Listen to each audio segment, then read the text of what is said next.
Hi, my name is Trainmaster04, and today I'll be reviewing and running the brand new O-Scale 3-rail Lionel Vision Line Challenger in the 49'er paint scheme. Union Pacific 4014. Do you read me? Over. Roger that. Union Pacific 4014. I read you. Over. Start up and stand by. Over. Yes, sir. Start up and stand by.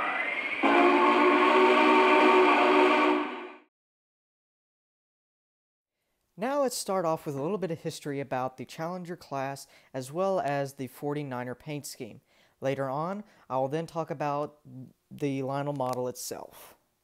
The Challenger class were a series of steam locomotives that were simple articulated steam locomotives and had the wheel arrangement of 4-6-6-4, which meant it had 4 pilot wheels, 2 sets of 6 driving wheels, and 4 trailing trucks. Now, these Challenger locomotives were the predecessors to the big boys, and when you look at the two, they are very similar to each other from the front, but can be easily identified from the side. A total of 105 Challengers were built from 1936 to 1944 and operated on the Union Pacific Railroad until the late 1950s. These locomotives were about 122 feet long, and more specifically, these locomotives were made for fast freight as well as fast, heavy passenger trains.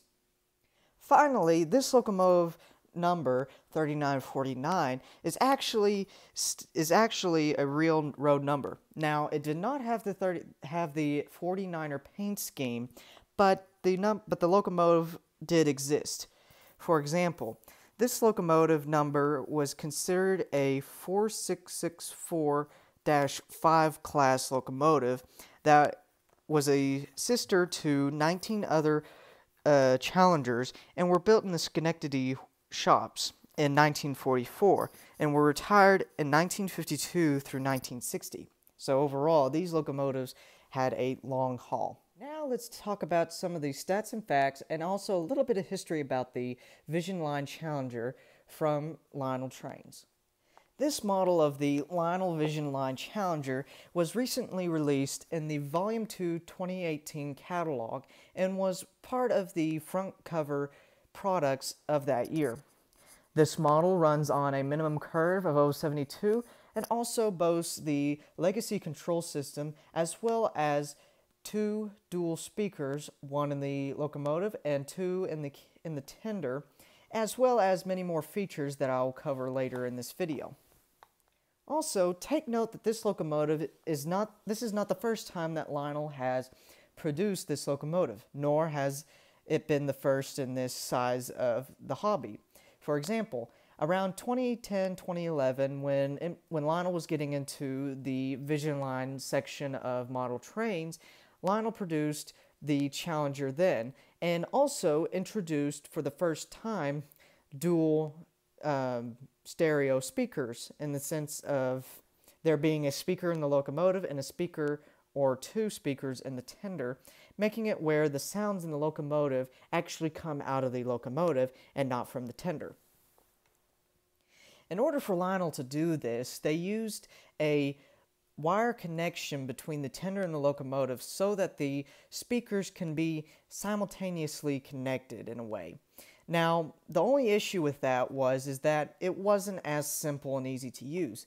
But thankfully, in this newer model, Lionel has figured out a way to go around that and eliminated that wire connection. Now, it is all controlled through the drawbar infrared sensor that connects the tender and the locomotive together. Some of the features that are included with this locomotive are stack smoke, dynamo smoke effect, whistle steam, as well as, which they did not mention this in their catalog, but they still included it, is the steam water injector effect, which means that when the dynamo is turned on, smoke will come out of the dynamo, but also smoke will come out from the water injector area, similar to the original Vision Line Challenger from around 2011 to 2012. Now let's take a better look at the locomotive itself and review over what type of detailings there are on this locomotive, as well as the paint scheme on this wonderful model. Starting below, down at the pilot, we are first greeted with both the canary yellow and brown that can be found all over the locomotive itself. Starting at the bottom, we have some nice step detailing down there, a nice brake hose detailing with a little bit of a red tip to it, and right in the middle we have the scale coupler that swings out. If I could get it with my toothpick. Oh, come here now. There it is, with the scale dummy coupler, which you can swap out by taking the locomotive and flipping it upside down and using a screwdriver. You can then replace it with a scale dummy coupler if you wanted to double head with this locomotive. For example, the 844 or even a Vision Line Big Boy. Looking above from the coupler, we have a coupler cup bar that actually works, as well as a separate applied part to the coupling cup bar, which prototypically the coupler would be swung out and a chain would be looped onto this part into the coupler, and that's how it would be thrown. Looking above the coupling cup bar, we have two flag stanchions, one here and one here. Behind the flag stanchions, we have a nice grill looking cover right here. Besides the grill covers, we have these two nice handrails that lead up to a platform to access the smoke box door. I will show you this in a minute. Besides the two grab irons, we have two sets of steps leading up to this platform, and in the middle we have a headlight that turns on when the locomotive is in operation and shines brighter when the locomotive is in operation, which represents Rule 17.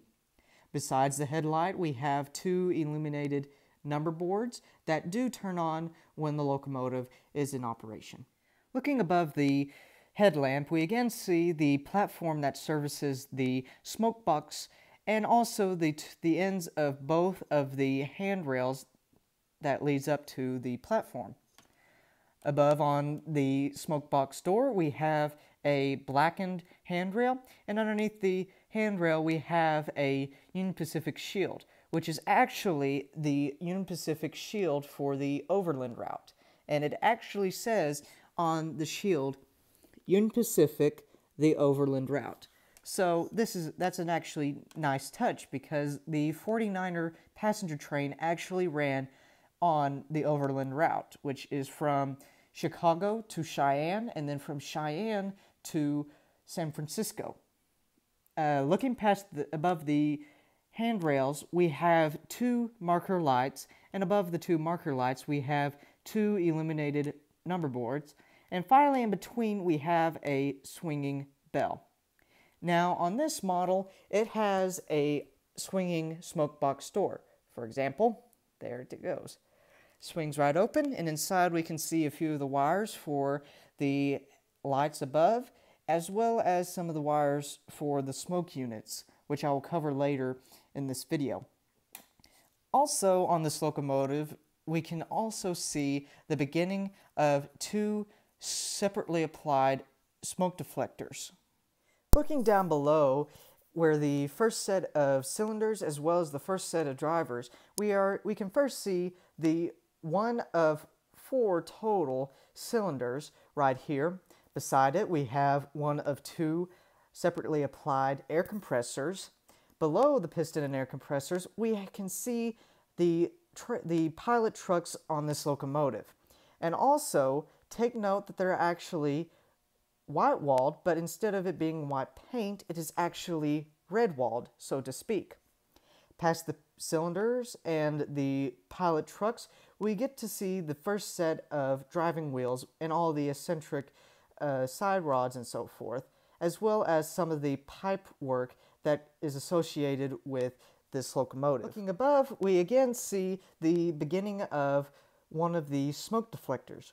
Now, this smoke deflector, I would say it does come off to be able to see from the back, but the only problem with that is One, you would have to deal with 2 screw holes, and also it might damage the paint on the running boards, as well as the paint, which I may say is very gorgeous on this locomotive, on the smoke deflectors.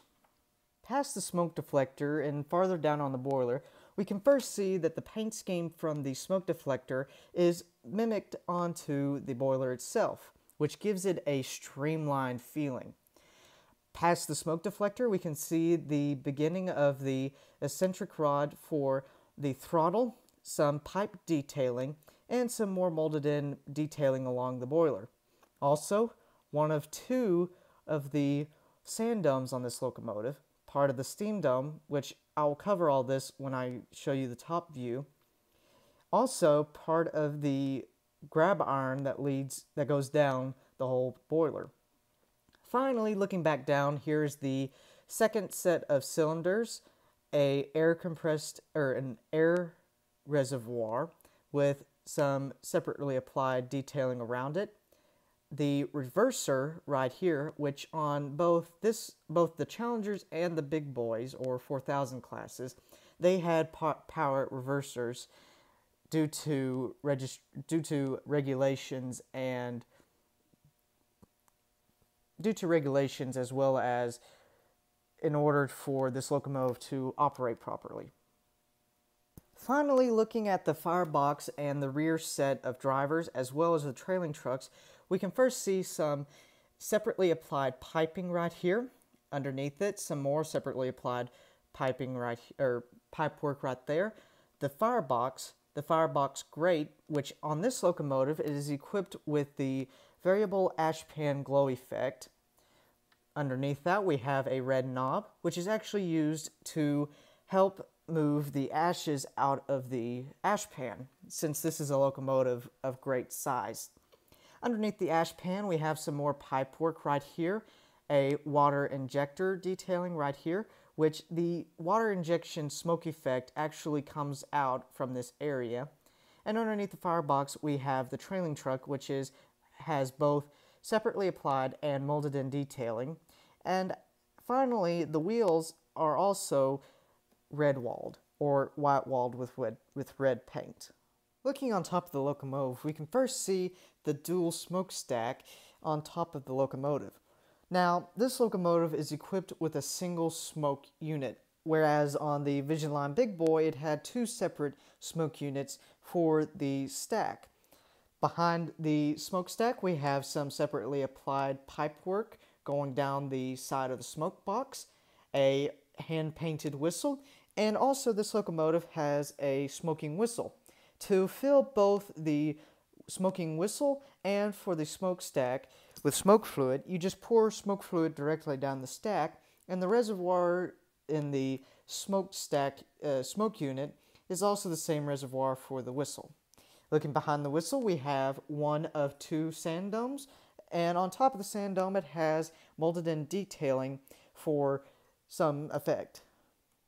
Looking past the first sand dome, we have the steam dome, which is the area where the steam from the boiler is collected into one area and then is piped into the superheater. I will probably do a video on a steam locomotive and the different parts of a steam locomotive. Behind the steam dome, we have 4 pop-off valves, and right in the middle, another separately applied part. Getting a better view of the top of the locomotive, we again see the steam dome and the pop-off valves, but behind the pop-off valves, we have the second sand dome. Now, the second sand dome is different than the first one because it actually covers the switches that are incorporated for turning on and off the smoke units, as well as the run program switch, and also the volume control knob for the speaker in the locomotive. Now, the switches that are covered by the sand dome are the on and off switch for the smoke stack, the second one, the on and off switch for the dynamo steam effect, which aka is also the water injector effect. Next, we have the run program switch, and behind that, the Bluetooth on and off switch. Now, this locomotive is also equipped to be able to run through Bluetooth, which means you can download Lionel's Bluetooth app and run this locomotive with that app. Also, you are able to run this locomotive through Legacy, TMCC, or through conventional. But take note that through the Bluetooth, TMCC, and conventional mode, you will not be able to access a lot of the features that are in Legacy and Vision Line locomotives. Putting back the cover on the sand dome, behind the sand dome we have the dynamo generator, and underneath it, which you can actually take off the dynamo itself, underneath it is a little hole where a jettison of steam or smoke comes out. And also that hole is the fill hole for the smoke unit in this locomotive. Looking past the steam dynamo generator, we can see more molded in detailing and the roof of the cab, which has a opening and closing roof vent. Getting a better look at the side of the cab, we have a nice crisp numbering, a crew figure, and as well as a sliding window right here. Now the windows do have clear plastic inserts to represent glass, and this can be the same. This can be said on the other side. To the side we have a nice blackened grab iron, and now let's take a look at the back of the locomotive. Looking on the inside of the cab, we can see an array of hand-painted knobs and gauges. In the firebox, we have a glowing firebox to simulate the fire inside the firebox. And also on the outside, we have two separately applied metal curtains, a separately applied tender plate right here, and underneath the plate we have the receiving end of the infrared drawbar that connects to the tender. Looking at the tender of the locomotive, more specifically at the front, we can see some molded in detail, for example, some steps, pipework, toolboxes, and some doors into the coal bunker. Below that we have a simulated coal auger, two ladders on both sides, two handrails again on both sides, the receiving end of the infrared drawbar for the tender.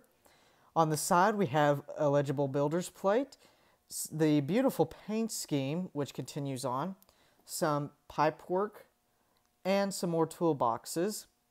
Looking underneath we have the famous Union Pacific Centipede tender wheel trucks, and also the wheels are, I don't know if you could see them, but also the wheels are actually red-walled like the locomotive. Looking at the top and the back of the tender, we can first see that this engine is equipped with a real coal load in the tender, which means it's actually small little bits of coal and glued into the coal area. Behind that we have a simulated toolbox, and behind the toolbox we have three opening hatches. The first one has nothing, the second one has nothing as well, and then the third one again has nothing. On both sides of the locomotive, or not locomotive, both sides of the tender, we have two grab irons, and also the floor of the tender has simulated wood planking. On the end, we have two grab irons there. In the center, a red marker light, two ladders that span the side of the tender on both sides. On the back, we have a legible 3949 underneath the reverse light, two other red marker lights, and finally a working electrocoupler. Now that I've shown you the detail around the locomotive and the tender, it's now time to show you some of the features, sound features on this locomotive, and then have some fun running it around the layout. So without further ado, here's the extended startup sequence. Green River Yard Office calling to 3949. 3949 answering. Go ahead. Over. Clear to move east on one runner when ready. Over. Roger that. 3949 out. Now, right off the bat, if you can tell, there's smoke coming out of the dynamo, and also smoke coming around the cab as well. Also, smoke is now appearing out from the smokestack. And now let's get into some of the sound features. To start off, here's the whistle. Which again, the whistle has the whistle steam smoke effect. Here's the bell.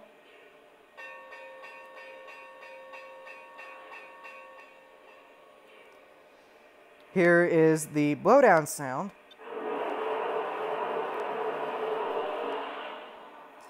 The water fill-up sequence.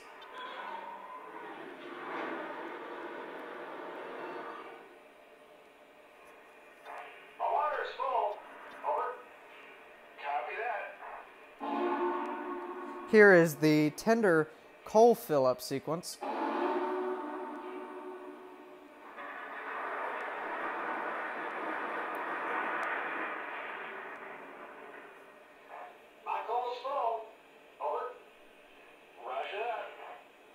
And finally, here is the crew talk sounds. Now, I know this is a bit of a controversial, or this is a bit of a feature that not a lot of people like, but there are still some people out there, so those who don't like it, just be nice.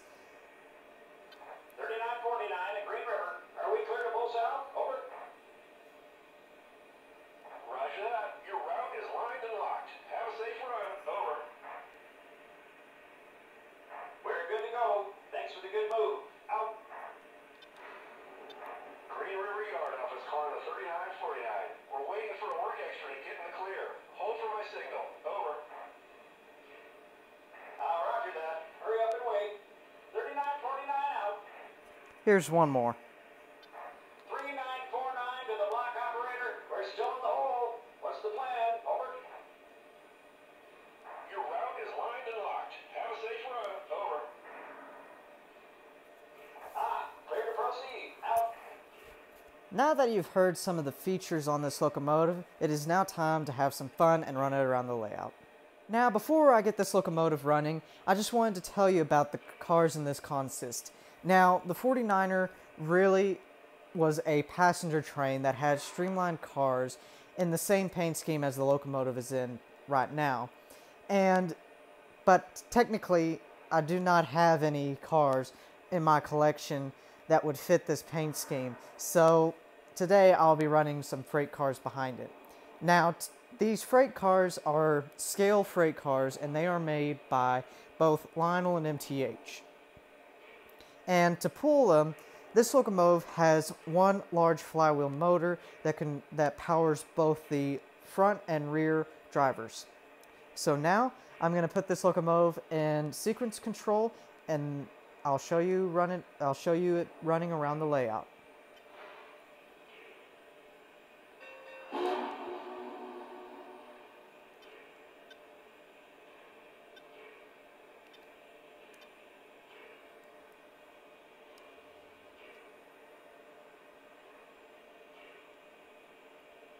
Engine 3949 to the dispatcher. I got your signal. Clear to move. Over. Copy that. Dispatcher out.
We're going to beans. Out. Well, it is time for me to go, but before I go, let me answer your question on possibly how much is this locomotive cost. Well, retail price is right at $2,000, but you could probably cut that price down through either ordering one of these locomotives either off of eBay, trainworld.com, Charles Rowe, or even Mr. Muffin's Trains. Now, this locomotive, personally to me, is very beautiful and also very fun to run. And also, it's even more fun to run it with its matching auxiliary water tender, which I will be doing a review on very soon. Anyway, I hope you found this video very enjoyable and actually pretty fun. So if you did, please press the like button, and also please subscribe to me, and also make a comment if you have anything to say. Well, my name is Trainmaster04, and I'll see you next time in the near future.